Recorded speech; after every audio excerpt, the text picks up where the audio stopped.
Bobby Bo, Mamano, Asimka, Uncle Zelu, Edico Sidi, Giboyo Monegenti, Darolino, Omife, Kunis Venezuela near many Rapo, no Basinkatana, Eastern News 24. Bia be fine up where evening tea, Ediconis Malo, or evening tea kind up where. Yeah, bo Bastamaki Yenemino Buda, and the Bastamaka Ngorowana zo. Emako call the Nobana de new update. Yene make us a bedi teacher. Kuna hoti fene menu. Ogenyaka. Ayana podo way of money fane me. Make information is power. So I am ready when I bumbo. With the runu yabo nukozi. Aina bo evening tea. Ni bakupo. Madiko Sidi. Oh, will be from Prime Minister will you buy ni Rakono Bosinketa. I'm much a conyo banabo ibomane genti. Na no nano asoson na so. Gaya bife igesiaya it drop all your own contribution, your own comment in Iraqo Masamaki Yenda ni Biafra Prime Minister. All right, over to you, sir.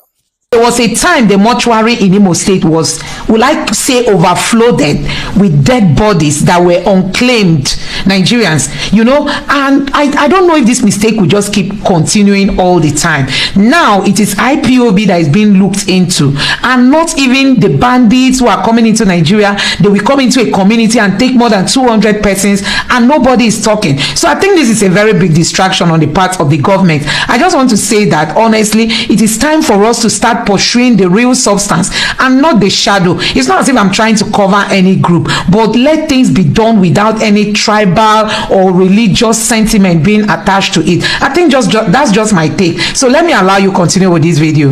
One would have expected that there would have been a more comprehensive and in-depth report submitted to the federal government today. We know that there are more than one terrorist groups in the country. Aside from IPOB has been declared as a terrorist group, you have ISWAP and Boko Haram. And recently, actually, in the Northeast, they've been ravaging that aspect of the nation, that axis of the country of recent, you know, on a consistent manner. How come they were not able to get any link to that group as to how they're financed, as to how they procure their funds, as to their affiliates even outside the country? I mean, what would you say to that in terms of your net in searching and, you know, going further before releasing the reports?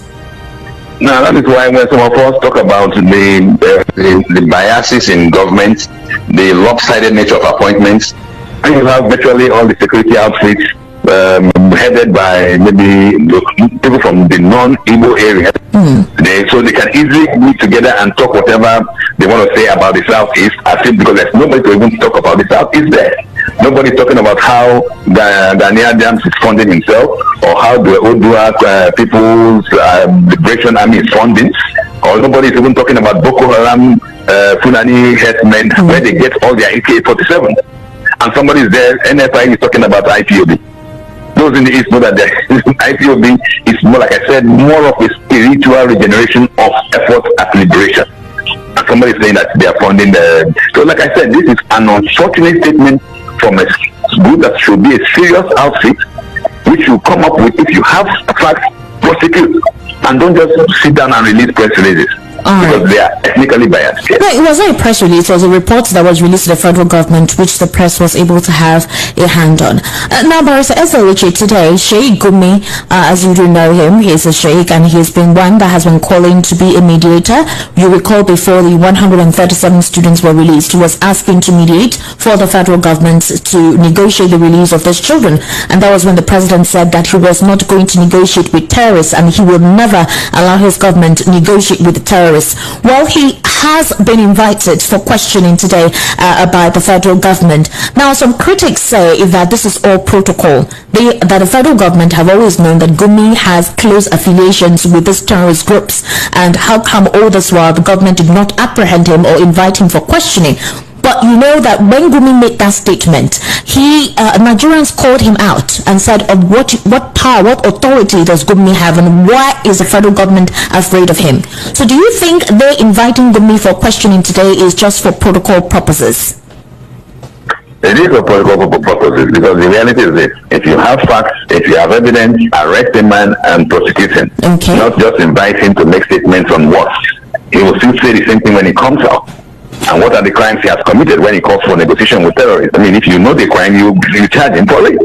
So the government, unfortunately, continue to do the same kind of procedures that the Buhari regime has been doing. So much motion but no movement. What has inviting Gumi got to do with anything? The issue is, like, for instance, you now announce that you have secured the release of the over 200 students. No, 137. Forgetting that when these students were being arrested, were being kidnapped, some were killed. So serious offenses were committed.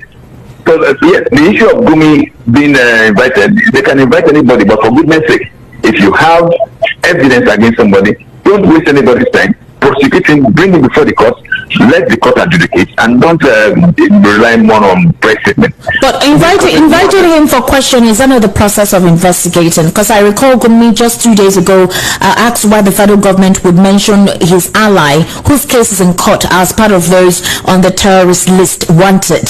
The one of the persons who negotiated or who was able to channel money from his account to the Kaduna train terrorist abduction that took place 2 years ago, early last year. And Gumi was saying that the case is in court, and why the federal government had to mention that man's name as those who were on the watch list to be watched out for as terrorists. Do you think that it was that call that made the federal government invite him for questioning?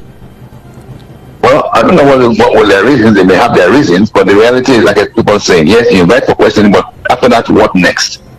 People get tired of all these circumlocutor invitations. We need real action, because this wouldn't be the first time he's been invited, and he still releases him, and he makes more daring statements, and nothing happens. So these people have made statements that others from other ethnic groups who have been arrested or even shot, and they get away with it as if they have immunity. That being a sheikh does not accord Mr. Gumi any immunity. If he commits a crime, you pick him up. But it's not just Mr. Gumi.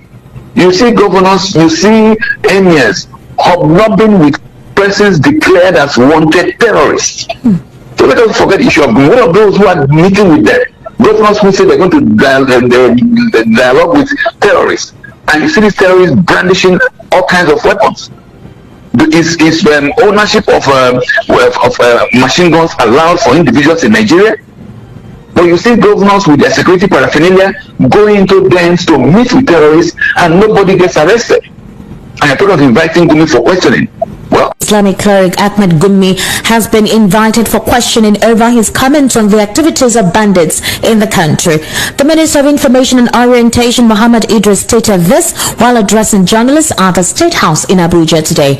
We'll bring you more details as events unfold with the questioning of Sheikh Gumi with the federal government. Elsewhere, the federal government has distanced itself from reports making rounds that ransom was paid to secure the release of 137 school children abducted from the Kuriga community, Chiku local government area in Kaduna State. The Minister of Information and National Orientation, Muhammad Idris, disclosed to State House correspondents in Abuja on Wednesday. According to Idris, the federal government had vowed not to pay ransom to secure the release of the abducted victims. The minister commended the National Security Advisor and service chiefs for the role they played in securing the release of the school children. He said President Bola Tinubu has asked security agencies to intensify efforts to stop the menace of kidnapping across the country. In a related development, the Bola Tinubu-led federal government has confirmed the escape of Binance's executive Nadeem Anjarwalla from its custody. The head of strategic communication in the office of the National Security Advisor, Zachary Mijinyawa, made this known in a statement today. Mijinyawa confirmed that Anjarwalla, the Binance regional manager for Africa, fled from UNSA custody in Abuja with the help of government officials. He said the personnel responsible for the custody of the suspect had been arrested, and a thorough investigation to unravel the circumstances that led to his escape is ongoing.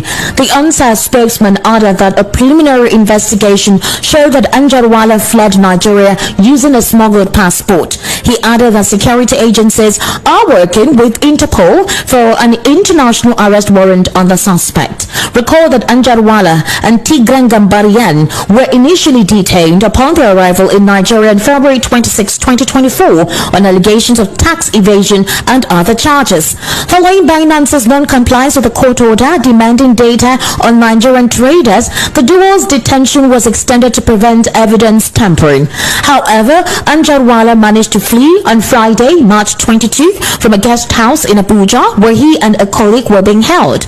According to Premium Times, the escape occurred when guards allowed the Binance executive to visit a nearby mosque for Ramadan prayers. The dual British-Kenyan citizen is believed to have left Abuja aboard a Middle Eastern airline, which raised questions about his departure despite Nigerian authorities holding his British passport. Now, the Nigerian Financial Intelligence Unit today revealed how terrorist groups in the country are funded. VOP News understands that NFRU in a newsletter disclosed that terrorist groups receive funds through crowdfunding, online transactions, and betting platforms. The Financial Intelligence Unit said it had intensified a network of affiliates of the indigenous people of Biafra, IPOB, across 22 countries through a report it received. These groups, according to the NFRU, have been involved in various forms of illicit financing to fund their operations, including attacks, recruitment, and procurement of weapons. The report reveals, and I read, the strategies employed by terrorist groups to generate and move funds within Nigeria's financial landscape include crowdfunding, the use of online platforms, and the use of betting platforms, amongst others. The diaspora affiliates of the IPOB group have spread over 22 countries across the globe. The NFRU disclosed it had forwarded the report to law enforcement agencies for further investigation. Last week, the federal government released a list of 15 entities, including 9 individuals and 6 bureau de change operators and firms suspected to be involved in terrorism financing in the country. Specifically with the situation of the Binance executive that escaped from the clutches of the federal government, is actually quite outstanding that the federal government eventually disclosed that the Binance executive who escaped with the help of the Nigerian government officials. And one would wonder, with the magnanimity of the issue that Binance had been with the federal government and the ongoing investigation, how it was so easy for this individual to escape. Now, the federal government has his British passport, but this man was able to escape with a different passport, being enabled by a Nigerian government official who was meant to look after him. He actually left the custody by saying he was going to the mosque for prayers. Barrister Ezra, can you help me comprehend or explain what this means? Well, thank you very much. I wonder why Nigerians are surprised that we do not have security in this country, that we have people who pride themselves as security agencies, and in reality there is nothing and absolutely no intelligence associated with them. Why do I say this? We have events or instances where 100, 200 terrorists gather and attack communities, and our intelligence outfits, including even the DSS, are unaware of how 200 people can gather and attack communities. I'm not surprised, and anybody who understands how security works, how the intel community works, understands that once you don't have it, you don't have it. So what transpired, the escape of this young man, is just that he had the funds to pay for his way out. And in Nigeria, we have people who have positions but no responsibility. There is somebody who is in charge of the DSS unit in Abuja or in wheresoever he's being kept. The first thing you expect of any serious country is to sack or even arrest the director or deputy director of that agency which is responsible for him. All the Nigerians do, they only pick up the small fries, the person at the gate man of this outfit. That's the person that will bear responsibility. But those at the top who are actually responsible for this security lapse will go scot-free. So how would you expect them to behave well next time? So I'm not surprised that this young man went out. You can hold all the passports you want, but we know how porous our borders are. You can even walk past the security checkpoint at an airport. When you arrive at Nigeria from outside, when you're trying to travel, you see some so-called VIPs they will not go through the custom and immigration check. Barrister Ezra, don't go too far in your explanation. This is the same custody where the IPOB leader, Namakano, has been, he's been in the custody of the DSS, and they barely let him move out without anyone accompanying him. Whatever communication that has been handed to him or whatever visit he has is properly checked. They allow this man to go to a mosque, somebody that is going through investigation, someone who is in the custody of the federal government, who was allowed to go to a mosque, and that was where he escaped. And you want to tell me that that plan was not a plan that had commenced right from when he was apprehended initially, and there is a network within the government that was able to allow it, rather than just one or two government officials as they mentioned? How do you think this portrays the Nigerian government? Well, it only portrays the Nigerian government how those who understand the system have been viewing the Nigerian government as a most unserious lot. We still have characters at the topmost echelon of our society who have a complex when it comes to Caucasians. When you even bring somebody who is white-skinned to the prison, he has a different treatment from other criminals who Barrister Ezra Ewiche, this man was believed to have left Abuja aboard a Middle Eastern airline, almost like the airline was waiting for him. The plan was already done and the airline was waiting for him. The government had his British passport, but he was able to get out of the country. So which brings us back again. The situation... This line is cracking up. Can you hear me? Can you hear me properly now? Yeah, I'm not hearing you very well. Yes, it's cracking up on your line. I can hear you very clearly. Can you hear me now? Yes, I'm hearing you now. Okay, so the question now is, with all of this, how do you think the government will handle this? How severe should they handle this? They will be clueless because it is above and beyond their capacity. What do you want them to do? The man is gone, he's gone. And the unfortunate thing is this: I will even doubt that the government can bring any foreigner back into Nigeria for trial, because all you need to do is to prove that the judicial system is not above God. Okay. And once you are able to establish that you're not sure that you will get justice when you are repatriated, no foreign country will repatriate you to Nigeria. Okay. So the government, the man is gone, he's gone. Simple. There's no two ways about it. So guys, you've heard it, a whole lot of information from the ESN being investigated to Samuel Ekpa, being repatriated to Nigeria also, and so many things. You have heard about Gumi being investigated too, or being called to question. So guys, there is a whole lot going on in Nigeria, and for me, I think the federal government should adopt the best practice when it comes to fighting terrorism. Adopt the best practice. You know that the Biafran people are asking for something. They said they want secession. They said they want to be on their own. They are making a request, and it is open, it is known to everybody what their demands are. Go ahead and speak with them and tell them why you cannot offer them, or why you wouldn't want to go ahead to grant them their demand. Instead, negotiate with them as, okay, I can't afford this, but let's do it this way. There must be a point of agreement. And for the other groups, the terrorist organizations like the Boko Haram that is known, the bandits that come into Nigeria and they can just take more than 200 persons out of Nigeria without anybody knowing. Those groups, you see them as enemies of Nigeria and fight them to finish. That's how to do things. We all know when Yaradua wanted to address the agitation in the South. Some people saw it as in he was taking the wrong step. But today, Yaradua is being applauded to have taken that stance, even though he's no more alive. But people remember that if it were not to be him, maybe by now the Niger Delta would have been something else. Especially this period where we have terrorism and banditry all over the places, even across the world. Niger Delta would have been pushed to the world, to do things that Nigerians wouldn't have believed. But that situation was napped, in the bud, and today there is peace in South. But these other people like Buhari and the current administration, they don't even see it as the best of strategy. Go and meet these people. They have people who can stand, who can come out to negotiate. It's not as if they are hiding it. Go and speak with them. Even if you are not going to grant them, them being the secession that they are asking for, tell them, we cannot give you this. But if you say that the federal government presence is not being felt in your region, okay, that we can start looking into. promised them. There were a lot of promises that were made to the Igbos even after the civil war. None of those have been, implemented. None of them have been achieved. Even up to today, most of those promises have not been fulfilled. Those are the things the federal government should be looking into. Please, let's do these things and do it maturely. The other African countries are overtaking Nigeria. They are overtaking us because we pay attention to things that are not supposed to be given time to. That is where we direct our energies to. Look at Nigeria, that is supposed to be talking about technology. We're supposed to be having many startups.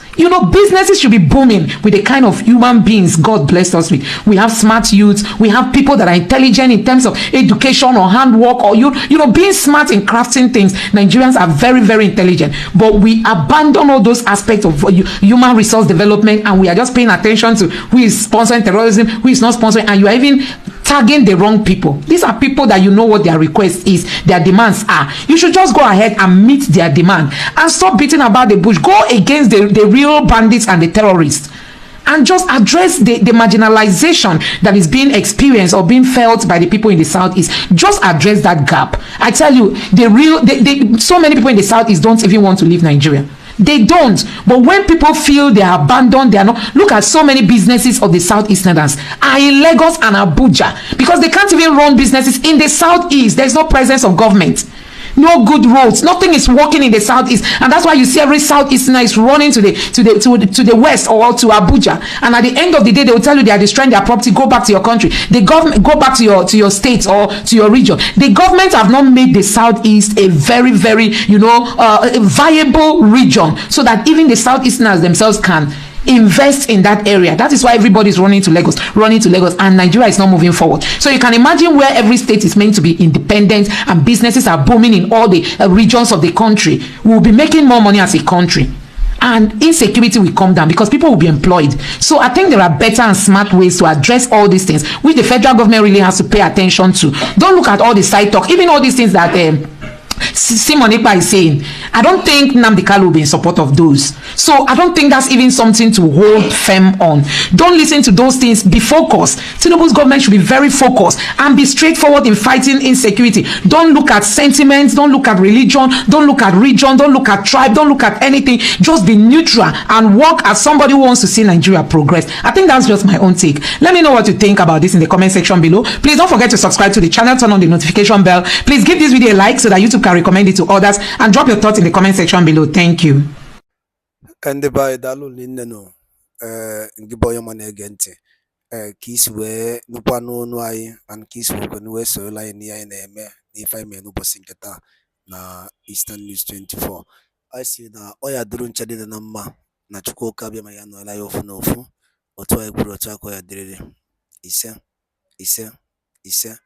dịka o si dị una anụgo n'ihe Biafran Prime Minister kwugasị dị iche iche, and chetakwa na ihe bụ evening tea.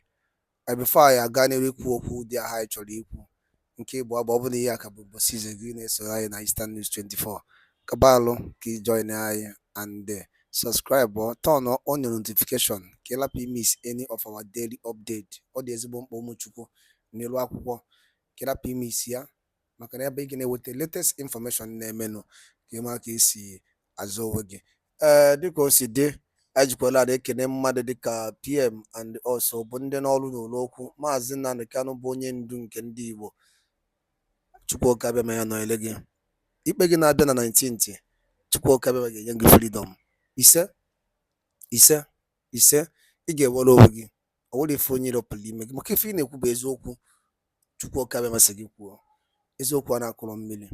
The gospel of Chukwuka bịa ya ka ọ na-ezi. Cheki ife niile onye ndu kwuru.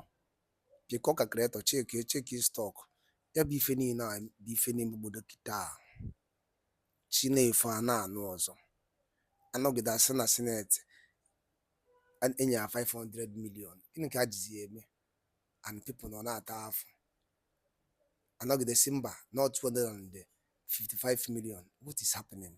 Sometimes na-ajụ ndị bayo gịnị na-eme na anyị ka e mere anyị ife a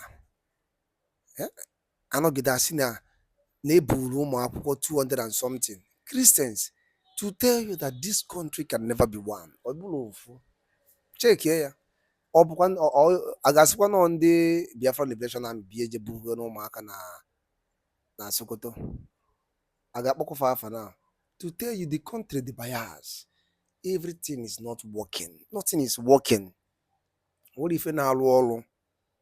Everything they paralyze. Onye iko wago. Check here na. If I na agụ no bụ eziokwu. Ịghọtago? $1 na go exchange. Onye hand over na 750. Now today is sending bụ almost 1,658 naira. Imagine. Igbo bụ Igbo gwụna ka ọha m n'ọnụ. Kabalụ ka comment ya n'ihe and share ya. Ọ dị mkpa ka o lichie more of our blooders and bleeders ka ha mara ife na-eme n'obodo. Daalụ rinne ngwanụ ka emesịa n'ume Igbo.